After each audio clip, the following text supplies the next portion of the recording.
রোগটা ঠিক নির্ণয় করতে অসুবিধা হচ্ছে। নেশা টেশার জন্যই এরকম মনে হচ্ছে। ঠিক আছে ডাক্তার সাহেব, যখন ভালো থাকবেন তখন না হয় আসবো।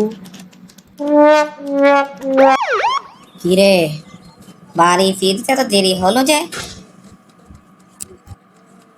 মা, আমাদের নিরালা ক্লাবের মিটিং ছিল।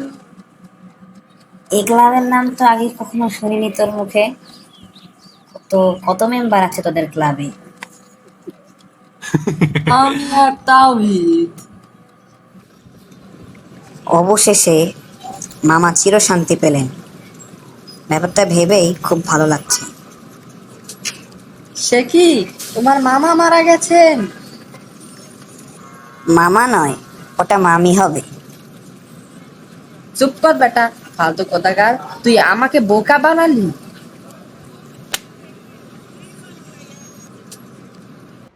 ভিডিওটি ভালো লাগলে আমাদের চ্যানেলটি সাবস্ক্রাইব করে শেয়ার করে দিন।